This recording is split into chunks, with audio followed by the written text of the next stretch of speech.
Hello friends, আসসালামু আলাইকুম। Welcome back to my channel. আশা করি সবাই ভালো আছেন। আলহামদুলিল্লাহ, আমিও ভালো আছি। যথাসময়ে আপনাদের সামনে হাজির হয়েছে নতুন আরও একটি রেসিপি নিয়ে। আর আজকের রেসিপিতে থাকছে টমেটো ভর্তা। আমার এই পদ্ধতিতে টমেটো ভর্তা করে দেখতে পারেন, দেখবেন টমেটো ভর্তাটি দুর্দান্ত হয়েছে। চলুন তাহলে আর দেরি না করে ঝটপট করে রেসিপিটি দেখে নেই।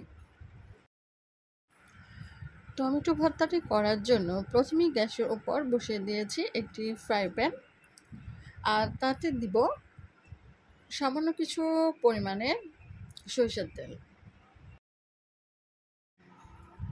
তেল সামান্য গরম হলে তাতে দিলাম টমেটোগুলো।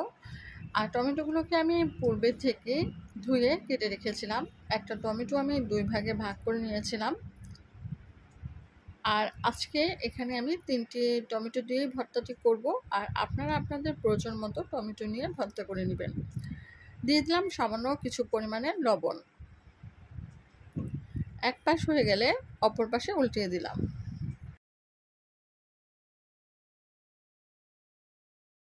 টমেটোর উভয় পাশে ভাজা হলে এক সাইড করে ফ্রাই প্যানে রেখে দিলাম।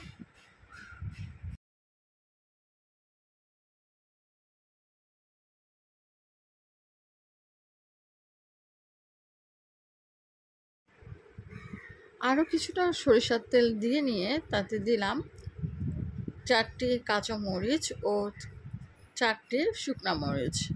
এবার কাঁচামরিচ ও শুকনা মরিচগুলো ভেজে নিব।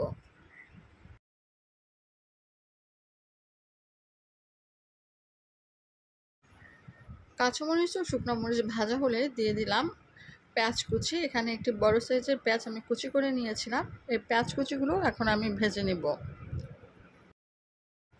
ভালোভাবে ভাজা হয়ে গেলে নামিয়ে ঠান্ডা করে নিব।